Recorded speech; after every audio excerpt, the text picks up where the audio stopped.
Ni je le fais parce que je crains le châtiment, ni je le fais parce que j'espère une récompense. Non. Tu fais cela en joignant ces piliers pour que ton action soit complète.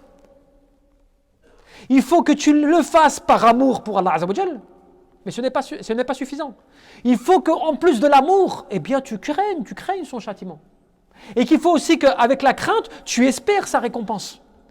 Quand tu auras respecté ces piliers, tu auras accompli l'acte complet. Cela veut dire que tu te positionnes toujours bayna al-khawf wa raja', toujours entre la crainte et l'espérance. Ni tu crois que tu dois vivre avec la crainte constante, non, Allah va me punir, non, Allah, je fais mal, Allah va me... Ni tu dois vivre dans cela, ni tu dois vivre dans l'espérance comme beaucoup de gens le font aussi. Allah, Arhamur Rahimin, il est le plus miséricordieux des miséricordieux. Allah, il pardonne tous les péchés. Non, mais Allah, il est bon. Allah, il ne veut pas du mal pour ses adorateurs. Au point que certains te disent même, mais pourquoi les imams, des fois, ils font toujours des rappels, on dirait, tu vois, ils veulent toujours nous faire peur. Toujours, ils citent des exemples pour, on dirait, ils veulent nous effrayer. Subhanallah, c'est le fondement du Coran. Le Coran, analyse le Coran. Tu verras que le Coran, il tourne autour de quoi? At-targhib wa tarhib. L'encouragement aux bonnes œuvres et la mise en garde du châtiment. Ou bien, bayna al-jannati wan nar, ou bien entre le paradis et l'enfer. C'est l'appel coranique quant au fait que on t'appelle au bien et on te met en garde à ce que tu ne fais pas. On te met en garde, mais on te dit que si tu reviens, Allah Azza wa Jal, repentant et que tu agis en conséquence, on te pardonne tes péchés, tu auras le bien, et ainsi de suite. Allah Jalla fi'ala, eh bien, il nous interpelle par cela, parce que le Coran, tabsiratan wa dhikra li kulli abdin munib, parce que le Coran devient et un appel et donc à la clairvoyance et une exhortation et un rappel, éclairage qui t'éclaire ton adoration pour tout adorateur repentant qui revient à Allah pour se repentir et en ayant peur d'Allah Azza wa Jal. وقد يعني جمع الله سبحانه وتعالى بين هذه الأركان الثلاثة في سورة الفاتحة. Et ces trois piliers que je viens de citer, tu les retrouves réunis dans ce que Allah Azza wa Jal a réuni dans la sourate Al-Fatiha. Ces trois piliers qu'on vient de citer, tu les retrouves dans Surat Al-Fatiha. Subhanallah. التي هي أفضل سور القرآن, qui est la meilleure sourate du Coran. C'est pour ça qu'Allah Jalla fi'ala l'a aussi nommé Al-Fatiha par le fait qu'elle est l'ouverture, qu'elle est l'introduction à son livre sublime, mais qui réunit l'ensemble des piliers et des bases nécessaires. Et comment tu comprends cela? في قوله جل في علا الحمد لله رب العالمين فيه المحبة. Dans, tu vois, quand tu commences le verset en disant louange à Allah, le Seigneur des mondes, en cela tu as quoi? L'amour. Comment l'amour? Par le fait que لأن الله جل في علا منعم والمنعم يحب على قدر إنعامه.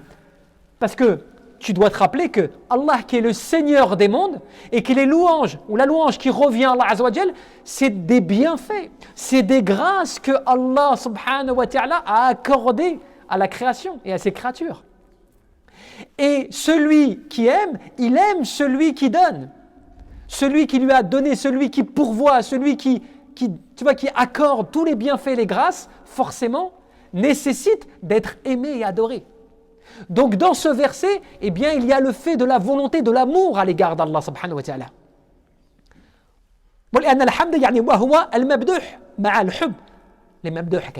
Parce que dans la louange, tu as quoi? Dans la louange, tu as l'éloge. Al-hamd, c'est quelque chose qui renvoie en fait à l'éloge. Et celui qui mérite toute l'éloge qui est Allah Azza wa Jal fait en sorte que celui qui l'adore, eh bien, forcément lui renvoie toutes les éloges. Celui qui donne, qui pourvoit, qui fait vivre, qui fait mourir, c'est celui qui détient toutes choses, toutes les choses sont entre ses mains, forcément fait que l'adorateur d'Allah Azza wa Jal, par cela, il revient à Allah par amour et reconnaissance de la grâce d'Allah Azza wa Jal qui est portée à la création et à lui. وكذلك في قوله جل في علا الرحمن الرحيم, le tout miséricordieux, le très miséricordieux. وفيه الرجاء, tu as dans ces deux attributs quoi? L'espérance. Dans ces deux attributs, tu as l'espérance. Le deuxième pilier que l'on a cité. Le fait que dans le tout miséricordieux et le très miséricordieux, l'adorateur, qu'est-ce qu'il pense? Que Allah Azza wa Jal pardonne, que Allah Azza wa Jal efface les péchés, que Allah subhanahu wa ta'ala, tu vois, peut donc justement t'effacer tes méfaits. Donc tu espères en implorant Allah Azza wa Jal par aussi ses plus grands attributs. Ar-Rahman et Ar-Rahim, par le fait du tout miséricordieux et par le fait du très miséricordieux. وكذلك فالمؤمن يرجو رحمة الله عز وجل ويطمع في نيلها. Parce que le croyant, quand tu agis toi, quand tu adores Allah, quand tu fais tes prières, quand tu respectes l'obligation d'Allah Azza wa Jal qui t'a commandé, et ainsi de suite, qu'est-ce que tu espères? Tu espères la miséricorde d'Allah. Parce que tu sais aussi que l'entrée, ad-dukhul fil jannah, l'entrée au paradis, elle ne se fait illa bi rahmatillah, que par la miséricorde d'Allah.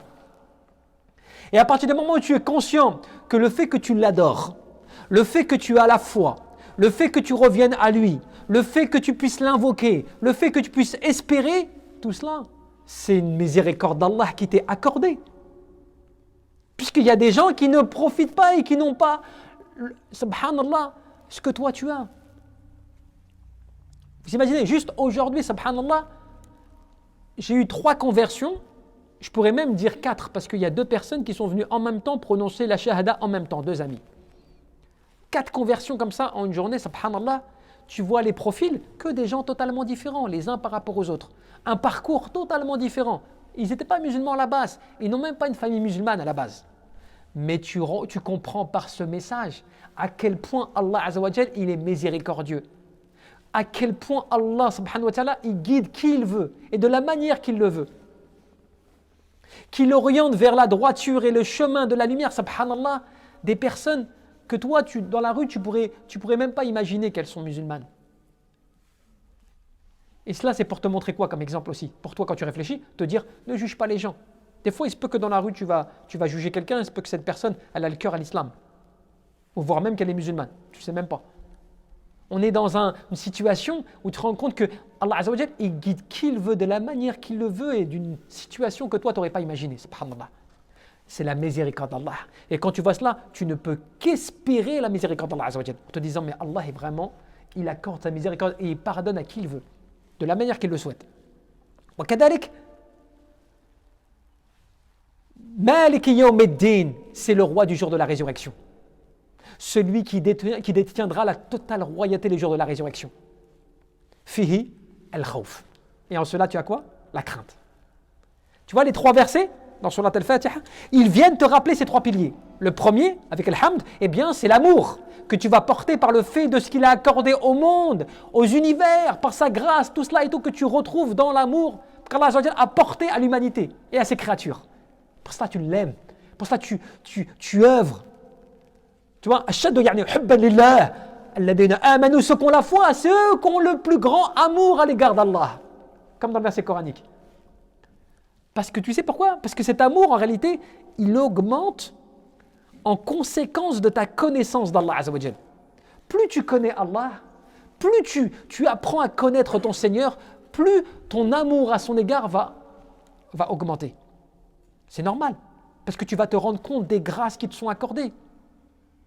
T'imagines le croyant fil Jannah au paradis, quand il va profiter des délices, de choses inimaginables que ni son œil n'a vues dans sa vie, dans son existence, ni son oreille n'a entendu, ni son esprit humain n'a imaginé, ou qu'aucune poitrine n'a pu concevoir, quand tu es fil Jannah.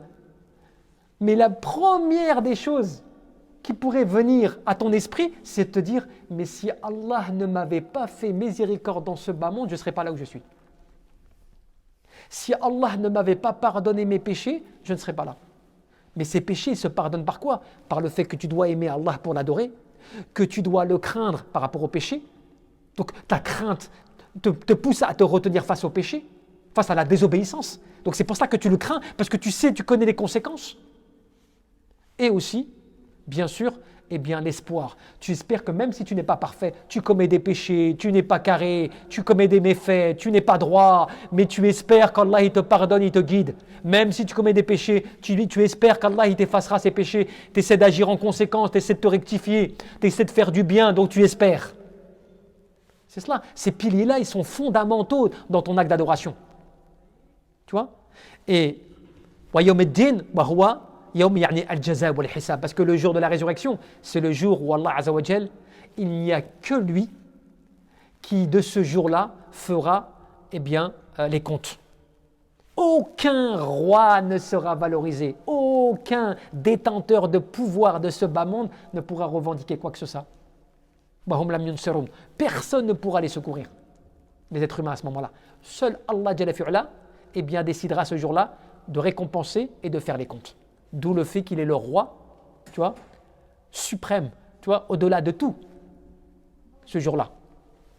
Et bien sûr aussi, Iyyaka na'budu wa iyyaka nasta'in. C'est toi que nous adorons, hein, et c'est qu'auprès de toi seul que nous recherchons le secours.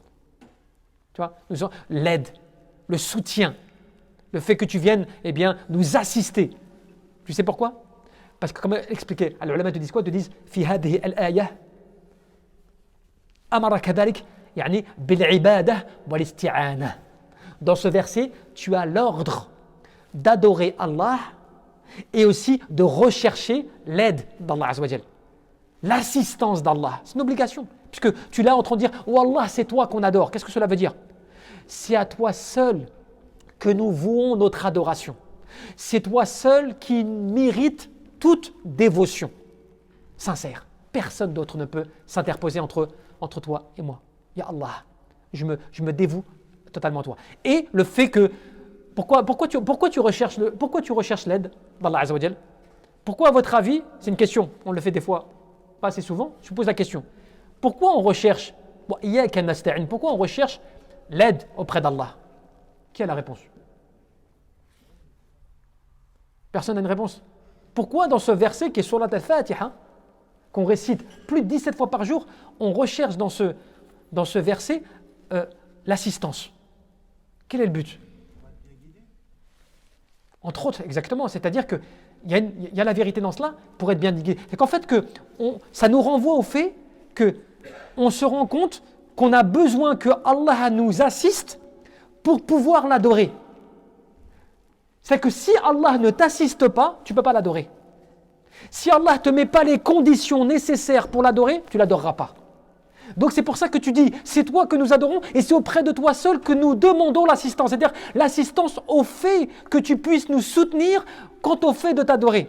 Parce que si tu nous assistes, qu'est-ce qui va se passer? Tu vas nous guider sur le chemin de ceux que tu as guidés, à qui tu as accordé tes bienfaits. Min an-nabiyyin wa siddiqin wa shuhada wa salihin. Tous ceux à qui tu as accordé ta grâce, la grâce de la guidance, de la prophétie, tout cela et tout, que tu as guidé sur le droit chemin et tout cela c'est parce que tu les as assistés, ya Allah. Tout ça parce que tu as été avec eux, ya Allah. Parce que tu es avec ceux qui le craignent. Inna Allah ma'al ladina taqaw wal ladina hum muhsinun. Allah est avec ceux qui font preuve de piété et il est avec ceux qui font preuve de bienfaisance, donc d'excellence. Al-ihsan. Comme a fait le hadith Jibril alayhi salam. Le hadith de Jibril qui t'apprend 3 principes aussi. L'islam, l'iman, l'ihsan. Et l'ihsan c'est quoi? An ta'bud Allah ka'annaka tarah fa in lam takun tarah fa innahu yarak. Que tu adores Allah comme si tu le voyais. On raconte même que Ahad min al-ulama as-salihin, parmi un pieux, hein, on raconte dans sa sira, dans sa biographie, qui faisait une invocation en demandant à Allah, oh Allah, accorde-moi de t'adorer comme si je te voyais. Les ulama qui étaient autour de lui, beaucoup de grands qui étaient autour de lui, ont dit, on l'a vu plus tard. Souvent le visage pâle. Par le fait de quoi? On avait l'impression qu'il voyait toujours quelque chose qui le terrorisait. Par le fait d'une chose négative, mais par le fait d'une chose qu'il craignait. Comme s'il voyait devant lui une chose qu'il craignait constamment, on ne le voyait pas, comme de peur. Comme s'il s'est retrouvé face à, tu vois, comme si je te disais, tu te retrouves face à un lion, comme ça, tout seul. Tu vois, dans ce bas monde, tu vois, qui est prêt à... Donc c'est une crainte qui t'effraie. Mais là, c'était dans l'autre sens, dans le sens de l'adoration. Et des gens disaient, on pense que son invocation a été exaucée par le fait qu'il adorait Allah. Et c'est pas qu'il voyait Allah Azza wa Jal par ses yeux, mais il ressentait une crainte qui le faisait agir avec une humilité extraordinaire. Tu vois? Et c'est parce que Tu as des gens comme ça, sincères, subhanallah, qui nous ont précédés, ils ont agi comme ça avec leur cœur, tu vois, ils se dévouent à Allah Azza wa Jal. Donc l'assistance d'Allah, elle est fondamentale. Et c'est pour ça qu'on te dit quoi? Que par rapport à ce verset, eh bien tu arrives à ces principes-là. بهذه الثلاث يعني ces trois piliers يعني بمحبتك ورجائك وخوفك, par le fait de ton amour, par le fait de ta crainte, par le fait de ton espérance. Tu arrives à appliquer ces trois piliers et tu te rappelles grâce à cela. Tu sais, tu as vu, subhanallah, comment c'est important, tu sais, quand tu décortiques un petit peu des choses comme cela. Ta sourate, quand tu la récites, tu vois, elle a un autre effet. Tu vois, c'est comme ça, c'est important, subhanallah, tu vois, de comprendre, tu vois, ce qu'il y a entre les lignes. Tu vois, alhamdulillah rabbil alamin, quand tu fais, tu te rends compte de ce que tu dis, tu vois, tu te rends compte, c'est comme ça que tu arrives à cette prière d'humilité. Imagine que tu maîtrises vraiment une bonne compréhension en termes de, tu vois, de détails de ces versets. Qu'est-ce qui se passe? Eh bien, ta récitation, quand tu vas, tu vois, te réciter cette sourate pour toi, eh bien, tu vas te rappeler les conséquences de ces mots. Ce que tu demandes à Allah Azza wa Jal, pourquoi tu le demandes. C'est pour ça qu'Ibn Taymiyyah rahmatullah disait, cette sourate, elle est, si ce n'est la plus grande invocation. Elle est la plus grande invocation. Tu sais que même en termes de piliers, tu vois, d'exaucement de l'invocation, la sourate al-Fatiha, tu sais qu'elle respecte les piliers qui permettent que l'invocation soit exaucée. Parce que quand tu regardes la sourate al-Fatiha, elle est composée de trois grands principes, on va dire. Le premier, al-Thana, Allah Azza wa Jal, l'éloge à l'égard d'Allah. Alhamdulillahi Rabbil Alamin, tu vois, Ar-Rahman Ar-Rahim, tu vois, tu fais l'éloge à Allah. Ce qui est recommandé dans les du'as. Quand tu fais le du'a, il est recommandé que tu invoques Allah et que tu emploies ses noms, tu vois, ses attributs, que tu mets en valeur Allah Azza wa Jal, que tu fais les louanges à Allah. Ce qui permet d'accentuer et d'alourdir la capacité de ton invocation à être exaucée. Ensuite, qu'est-ce que tu fais? Eh bien, tu rappelles à quel point l'humilité, que tu dépends d'Allah, que tu vois, tu ne peux rien sans Allah. Tu vois, tu montres ta dévotion et le besoin que tu as d'adorer Allah et de lui demander l'assistance. Et ensuite, après, qu'est-ce qui se passe? Tu demandes ce que tu veux. Ihdina siratal mustaqim. Oh Allah, guide-nous sur le droit chemin. Tu vois? Après avoir fait les éloges, après avoir reconnu ton état, tu vois, de faqir, tu vois, de pauvre, mais dans le fait du besoin que tu as d'Allah et de reconnaître ton humilité et de reconnaître ton Seigneur, tu vois, eh bien, tu l'implores et tu demandes ce que tu veux. Comme c'est recommandé dans les invocations.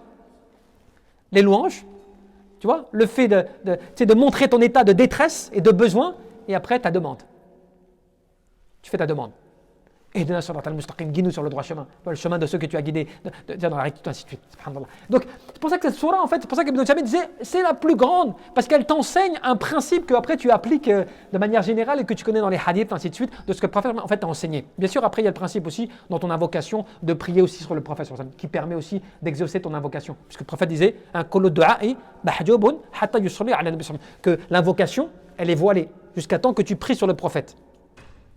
Tu vois, ce qui veut dire que quand tu invoques, tu implores, tu as demandé ce que tu voulais, eh bien, mets-toi au milieu, mets-toi à la fin, eh bien, la prière sur le prophète pour que celle-ci permette d'avoir, tu vois, un impact encore plus important en termes d'exaucement. Subhanallah, tout cela, on l'apprend par Al-Fatiha. Pour terminer, quand on dit Iyyaka na'budu la taqumu illa ala al-mahabba allati dalla alayha. Quand tu dis Iyyaka na'budu, c'est toi qu'on adore.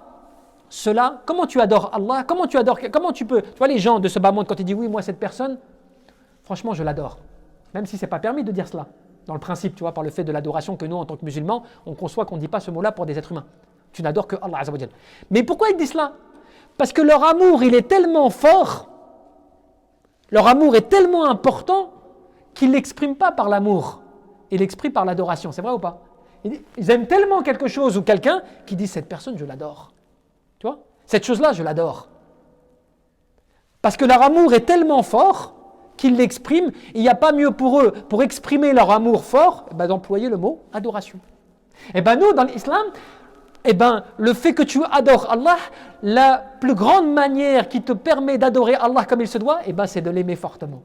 C'est pour ça que le mahabba, il rentre aussi dans le fait que, pour que tu puisses l'adorer, il faut que tu aimes Allah Azza wa Jal sincèrement et de manière dévouée. وكذلك الحمد لله رب العالمين والرجاء الذي دل عليه الرحمن الرحيم. L'espérance, elle va dans quoi? Dans le fait que tu espères la récompense d'Allah Tu espères tout cela et tout, mais parce que tu reconnais les louanges à l'égard d'Allah, la grâce d'Allah, tu implores Allah, tu demandes le secours d'Allah, l'aide d'Allah, et bien sûr par rapport à cela, tu espères que Allah il te guide, qu'il te pardonne, donc il te guide sur le droit chemin, ainsi de suite. Et bien sûr la crainte, pourquoi? Parce que tu sais qu'un jour tu devras rendre des comptes. Parce que tu sais que les conséquences de tes péchés, de tes actes et tout, forcément ils vont peser dans la balance. Et que tu sais par cette sourate que Allah est le roi du jour de la résurrection, qu'il détient la royauté totale le jour de la résurrection. Donc tu crains. Tu crains de devoir rendre des comptes. Tu crains le jour où tu sais que plus personne ne pourra rien pour toi. De là, forcément, tu le crains. Et quand tu crains, tu agis en conséquence. Quand tu crains, forcément, tu vas aimer Allah Azza wa Jal qui pardonne et qui est miséricordieux, mais aussi, bien sûr, tu vas espérer sa miséricorde, tu vas espérer faire le bien parce que tu crains. Tu crains le jour où demain, tu devras rendre des comptes de tout ce que tu as fait. Tu vois, نسأل تبارك وتعالى أن يرزقنا الإخلاص في القول والعمل والنية اللهم ربنا فاغفر لنا وارحمنا اللهم ربنا